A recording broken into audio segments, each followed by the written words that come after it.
कल 15 अगस्त है और 15 अगस्त हमारे इस मुल्क की आज़ादी का दिवस है। प्रधानमंत्री जी लाल किले से भाषण देंगे। मैं लेकिन याद दिलाना चाहता हूँ भारतीय जनता पार्टी को कि जिस परिवार के वो सदस्य हैं, संघ परिवार के, उनके नंबर 3 इंद्रेश जी 16 अप्रैल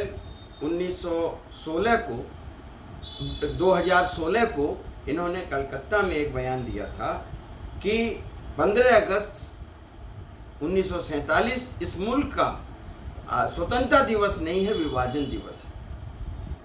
और 9 अगस्त 1942 को यानी 8 अगस्त को जब महात्मा गांधी जी ने कांग्रेस के अधिवेशन का में जो कांग्रेस के प्रस्ताव था CWC का, ग्वालियर टैंक मैदान में जब उन्होंने ऐलान किया कि अंग्रेजों भारत छोड़ो और देश के लोगों का आह्वान किया करो या मरो, और पूरे देश उस समय उठ खड़ा हुआ था। लेकिन उस समय के 2 उदाहरण देना चाहता हूँ। उस समय राष्ट्रीय स्वयंसेवक संघ ने प्रस्ताव पास किया था कि हमें ऐसा कोई काम नहीं करना है जिससे अंग्रेज नाराज हो, और उन्होंने उस भारत छोड़ो आंदोलन, अंग्रेजों भारत छोड़ो आंदोलन में कोई हिस्सा नहीं लिया, एक भी आदमी ने। दूसरा, जो तिरंगा था, आजादी का प्रतीक, लोकतंत्र का प्रतीक, RSS के हेडक्वार्टर पर कभी भी वो झंडा नहीं फहरा। 2001 में सेवा दल के कार्यकर्ता नागपुर में इनके मुख्यालय पर प्रदर्शन किए, लाठियां खाई, उसके बाद अदालत में मामला गया। तब ये 2004 से वो भी बगल की सरस्वती सदन में ये झंडा फहराने का काम करते हैं। ये इनका राष्ट्रवाद है।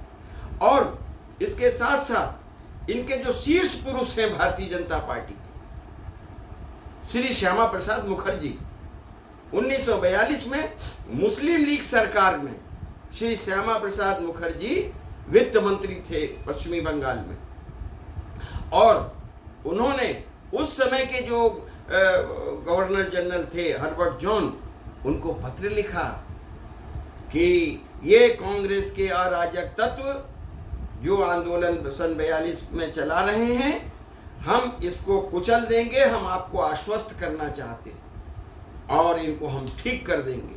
और इससे भी कड़ा शब्दों में उन्होंने पत्र लिखा, और पत्र छोड़िए, इन्होंने विधानसभा में पटल पर भी ये भाषण दिया है जो आज रिकॉर्ड में है। फिर भी आप राष्ट्रवादियों का सर्टिफिकेट बांटते रहते हैं। और अगर मान लीजिए ये भी छोड़ी, इस सरकार का लगातार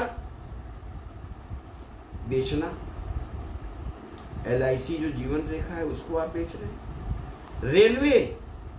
रेलवे जो कि इस देश की जीवन रेखा है, वो कमर्शियल एक्टिविटी खाली नहीं है, वो इस देश के लोगों के लिए सोशल रिस्पॉन्सिबिलिटी है सरकार की। आप उसको बेच रहे हैं, हवाई अड्डा बेच रहे हैं, और सब छोड़ दीजिए। BPCL क्यों बना था? इसलिए बना था BPCL कि सन 71 की लड़ाई में जो बर्मा शेल था, उसने तेल फौज को और फौज के जहाज़ों को देने में देरी करती थी। उसके बाद जैसे ही युद्ध खत्म हुआ, संसद से प्रस्ताव पास करके भारतीय पेट्रोलियम, जिसको आप जानते हैं, उसकी स्थापना हुई थी। आप उसको बेच रहे जो कि मुनाफे में, और 26,000 करोड़ रुपया करीब आपको वो टैक्स और डिविडेंड मिला कर देता है। अब यहाँ एक प्रश्न उठता है कि कल फिर अगर देश को युद्ध में जाना हुआ और जिन प्राइवेट कंपनियों को आप दे रहे हैं, बेचना चाहते हैं, उन प्राइवेट कंपनियों को ने अगर पेट्रोलियम पदार्थ देने में देरी कर दी, तो इस देश की सुरक्षा का क्या होगा? यही राष्ट्रवाद है। आपने जितने 23 जो PSUs हैं, इनको बेचने का आप काम कर रहे हैं। LIC, BSNL को आपका जो मुख्य पहले का मंत्री है, पूर्व मंत्री, सांसद कहता है कि ये 80,000 88,000 कर्मचारी सब BSNL के गद्दार हैं। सेना को कौन दे रहा है नेटवर्क? इस देश को कौन बना रहा है? जिस संचार क्रांति का, जिस सूचना क्रांति का राजीव जी ने किया, आप उसको खत्म कर देना चाहते हैं।